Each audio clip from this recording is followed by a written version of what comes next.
बोलो शंकर भगवान की जय। शिव महापुराण की जय। उमा संहिता नवम खंड। श्री कृष्ण उपमन्यु संवाद। ऋषि बोले, हे सूत जी, आप बड़े भाग्यशाली और शिव जी के अनन्य भक्त हैं। आपको हमारा नमस्कार है। अब कृपा आप हमें उमा संहिता को सुनाएं, जिसमें माता पार्वती जी के साथ भगवान शिव जी की सुंदर अद्भुत लीलाएं हैं। सूत जी बोले, हे ऋषियों, अब आप मोक्ष एवं भोग प्रदान करने वाले शिव जी के चरित्रों को सुनिए, जिन्हें पूर्व काल में सनत कुमार जी ने श्री व्यास जी को सुनाया था। सनत कुमार जी बोले, हे व्यास जी, भगवान श्री कृष्ण पुत्र प्राप्ति हेतु कैलाश पर तपस्या करने के लिए गए। वहां पर उन्होंने उपमन्यु को तप करते देखा। श्री कृष्ण ने उपमन्यु को प्रणाम करके कहा, आप तो शिव जी के भक्त हैं, मैं भी पुत्र प्राप्ति हेतु शंकर भगवान की आराधना करने आया हूँ, इसलिए आप मुझे शिव जी की महिमा बताइए, जिसमें भक्ति में होकर मैं भी तपस्या कर सकूं। यह सुनकर उपमन्यु बोले, हे कृष्ण जी, एक बार मैंने तप करते करते भगवान शंकर जी के दर्शन किए तो देखा कि ब्रह्मा आदि देवता उनकी सेवा में लीन थे। मैंने शिव जी के पास अनेक गुहा एवं परम दिव्य अस्त्र शस्त्रों को देखा। शिव जी का त्रिशूल तो इतना तेजस्वी है कि वह समुद्र को भी सुखाने की क्षमता रखता है। उस त्रिशूल के द्वारा ही भगवान शिव जी ने लवणासुर का वध किया था। मैंने त्रिशूल के अतिरिक्त उनके पास फरसा भी देखा था। उसकी 3 शाखाएं भौं के समान थी। वे सूर्य तथा पाशधारी यम के समान थी। उस पर सर्प लिपटे हुए थे। वह प्रलय की अग्नि के समान तेज धारा वाला था। इस फरसे को भगवान शिव ने परशुराम को भेंट किया था। इस फरसे से उन्होंने 21 बार पृथ्वी को क्षत्रियों से रहित कर दिया था। वहीं पर मैंने सुदर्शन चक्र के भी दर्शन किए थे। उसके 1000 मुख थे, 2 नेत्र एवं 1 पैर था। वह करोड़ों सूर्यों के समान प्रकाशवान था। वहीं पर मैंने वज्र के भी दर्शन किए थे, जो तेज धारा वाला चमक रहा था।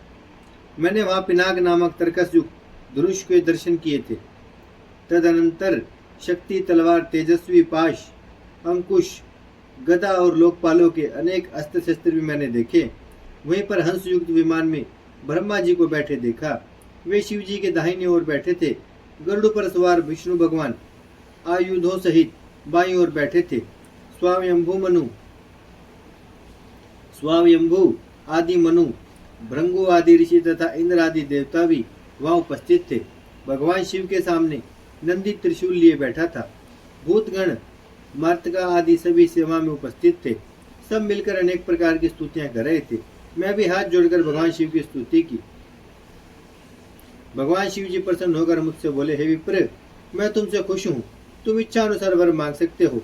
मैं बोला, मुझे भूत, भविष्य और वर्तमान तीनों कालों का ज्ञान तथा अपनी भक्ति का वर प्रदान करें।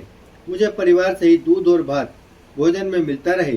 शिव जी ने तथास्तु कहकर मुझे क्षीर सागर के पास रहने का वरदान दिया और बोले कि तुम वेवस्वत कल्प को देखोगे।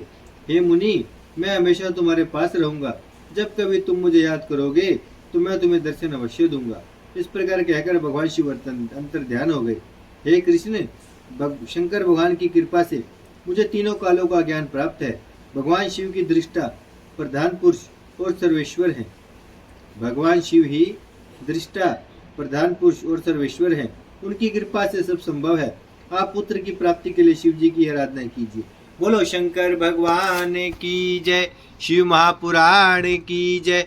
भजमन नारायण नारायण नारायण, श्रीमन नारायण नारायण नारायण, लक्ष्मी नारायण नारायण नारायण, सत्य नारायण नारायण नारायण, भजमन नारायण श्रीमन नारायण, लक्ष्मी नारायण सत्य नारायण, भजमन नारायण नारायण नारायण।